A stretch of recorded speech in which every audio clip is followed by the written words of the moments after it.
안녕하세요. 김동호 목사입니다. 오늘도 우리 날마다 기막힌 새벽으로 불러주신 하나님께 감사드립니다.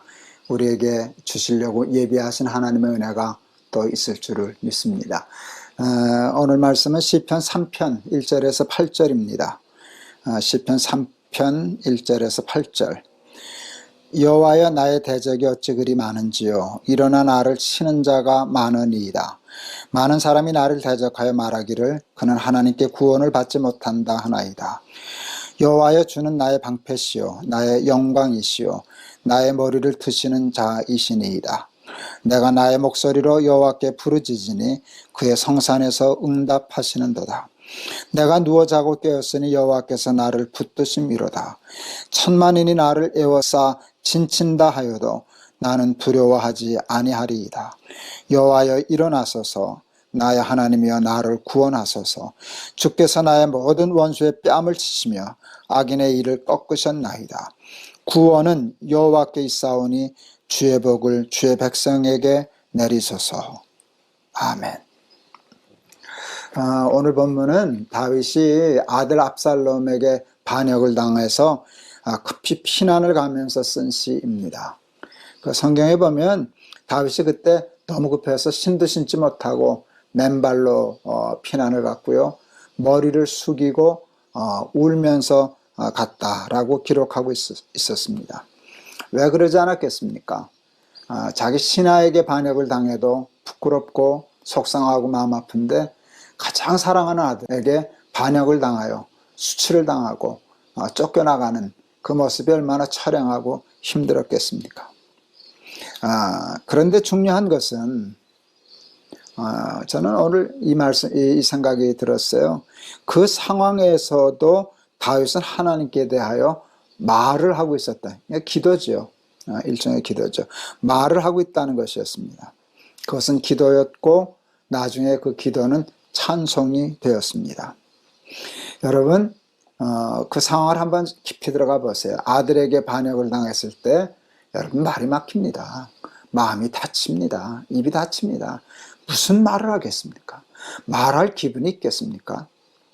깊은 우울에 빠지고 깊은 자기 연민에 빠져서 마음도 닫고 입도 닫고 말도 닫고 그러지 않겠습니까?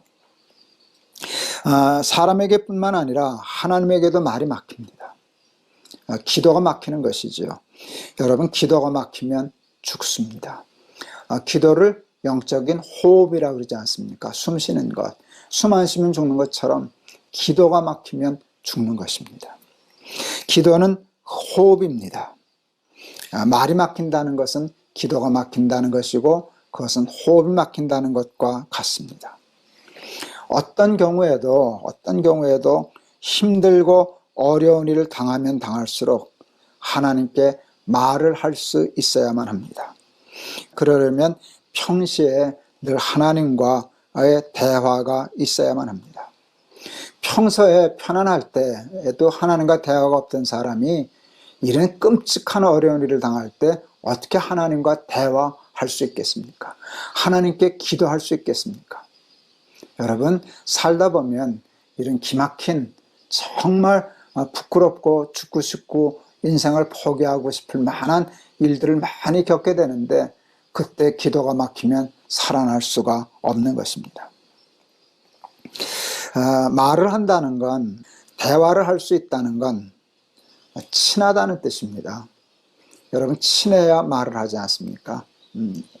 친하지 않으면 말하지 않습니다. 그냥 사소한 오가는 대화 할 수 있지만 마음이 담긴 대화나 진정한 말은 하지 않게 됩니다. 여러분, 친해야 말하게 되는 것입니다. 가장 힘들고 어려울 때 말하는 친구가 진짜 친구 아닙니까? 저는 평범하지만 다윗이 그 압살롬에게 쫓겨서 피난을 가면서 하나님께 말을 했다는 것이 참 다윗이 하나님과 친했구나. 그 상황에서 하나님께는 마음을 열어서 말을 하고 있구나. 그게 그렇게 새삼스럽게 와 닿았습니다. 여러분, 사람하고도 말 통하는 친구가 있어야죠. 여러분에게는 말이 통하는 친구가 있으세요? 만나면 반갑고 말하고 대화하면 시간 가는 줄 모르는 친구가 있으세요? 여러분, 이건 참 매우 중요한 일이 아닌가 이렇게 싶습니다.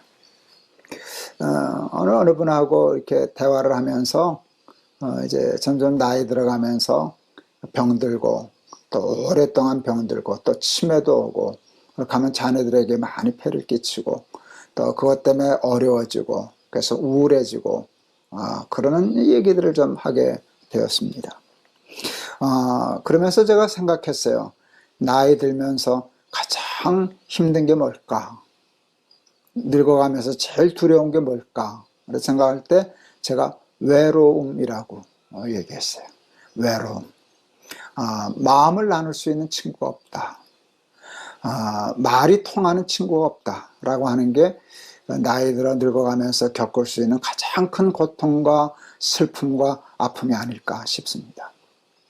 힘이 있을 때는, 잘 나갈 때는, 돈이 좀 있을 때는, 영향력이 있을 때는 주변에 사람들이 많습니다.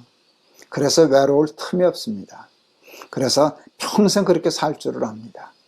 그런데 약해지면, 그 높은 자리에서 은퇴하게 되면, 힘이 없어지면 그런 친구들은요, 썰물이 빠져나가듯이 다 빠져나갑니다. 하나도 남지 않습니다. 그러면 외로워집니다. 그때 정작 마음을 털어놓을 수 있는 친구가 없습니다. 그렇게 되면 불행해지는 것이죠. 그런 면에서 우리는 늘 하나님과도 친구하고, 여러분 아내하고 친구가 되세요? 사랑하는 자식들하고 친구 같아질 수 있을까요? 여러분에겐 정말 좋은 친구가 있으세요? 친구가 되려면 내가 좋은 친구가 돼야죠. 내가 좋은 친구감이 되지 못하는데 어떻게 내가 좋은 친구를 만날 수 있겠습니까? 그래서 여러분, 사람을 사귀고 만나고 또 하나님을 만난다는 것이 우리 인생에 있어서 얼마나 중요한 일인지 모릅니다. 제가 77년도에 결혼을 했는데요. 8월 달에 결혼했는데 제가 10월 달쯤이었던 것 같습니다. 어느 목사님이 설교 중에 함석헌 선생님의 시를 하나 읽어주시더라고요. 이 제목이 그대는 그 사람을 가졌는가 라는 시였어요. 말리길 떠나는 길, 처자를 내맡기며 갈만한 사람, 그 사람을 그대는 가졌는가. 탔던 배 꺼지는 순간 구명대 서로 사양하며 너만은 제발 살아다와 할 만한 사람, 그 사람을 그대는 가졌는가. 이렇게 시작되는 시였는데요. 제가 그 시를 듣는데 가슴이 뛰더라고요.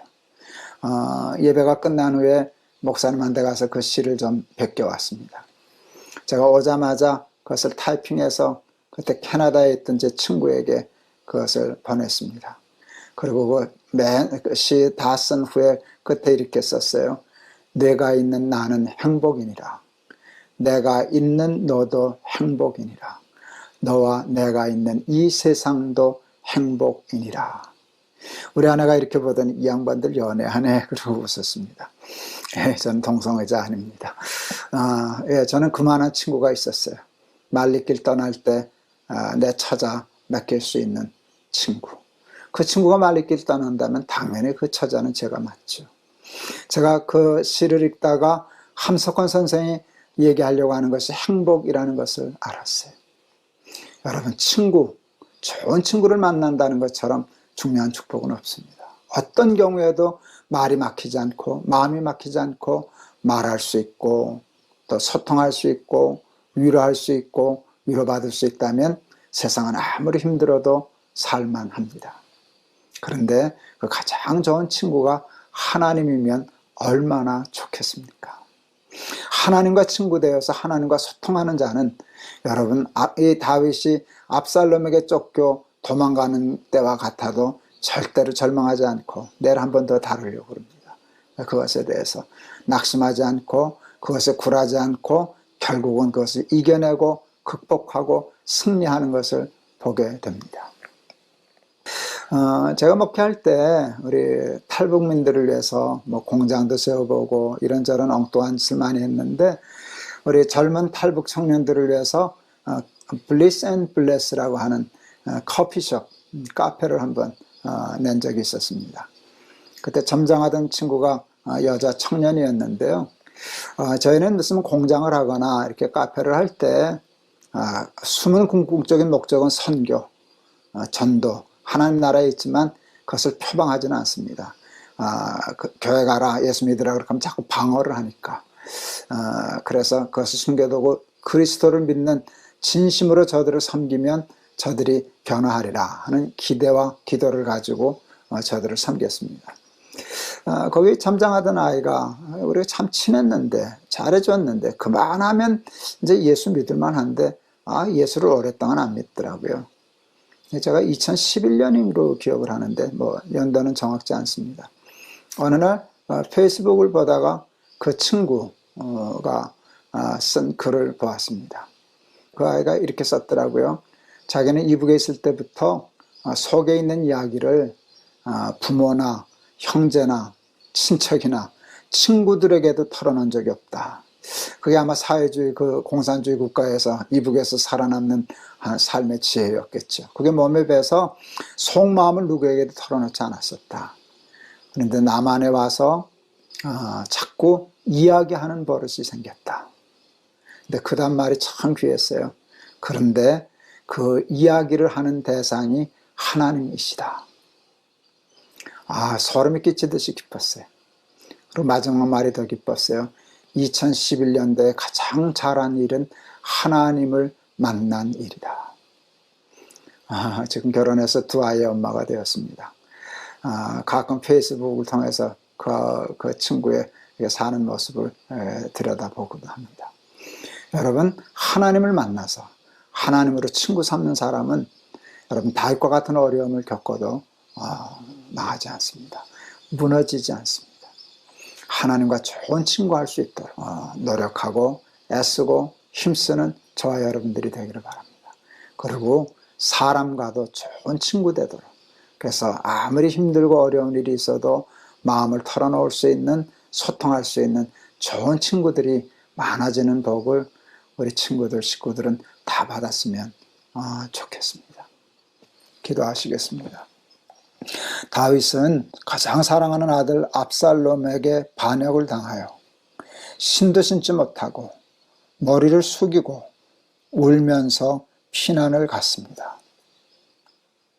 그때 마음이 무너지고 마음이 다치고 누구에게도 말하기 싫고 대화가 끊어지는 그런 상황이 오기 쉬운데 다윗은 그 상황 속에서도 하나님과의 대화가 끊어지지 않았습니다. 자기의 마음의 슬픔과 아픔과 어려움을 하나님께 구하고 하나님과 소통하는 그 단순한 모습에 오늘은 은혜를 받았습니다. 얼마나 다윗이 평소에 하나님과 친했던가를 발견하게 되는 대목입니다. 하나님, 우리도 살다 보면 다윗과 같은 어려운 일을 당할 때가 많습니다. 그때 대화가 막히고 말이 막히고 하나님과의 기도가 끊기면 우리는 죽을 수밖에 없습니다. 하나님과 말이 끊기지 않는 좋은 친구 되게 하옵소서. 하나님뿐만 아니라 사람과도 좋은 친구들이 많아지게 하시사 하나님 정말 마음속에 깊은 아픔과 슬픔과 어려움을 나눌 수 있는 좋은 친구들이 많아지는 복을 우리 사랑하는 날마다 기막힌 새벽 우리 사랑하는 친구들에게 허락해 주시옵소서. 예수 그리스도 이름을 받들어 기도하옵나이다. 아멘. 여러분 좋은 친구들이 있으세요? 저는 있습니다. 정말 좋은 친구들이 있습니다. 그리고 나이 들어가면서 우리 아이들 또 며느리 이제 나중에 손주들하고 좋은 친구 되면 좋겠다 하는 소원을 가지고 있고 아마 조금 더 노력하면 가능하지 않을까 싶습니다.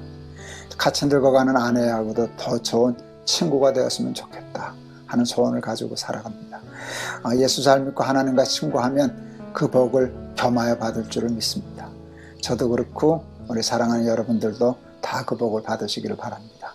여러분 감사합니다. 여러분 사랑합니다.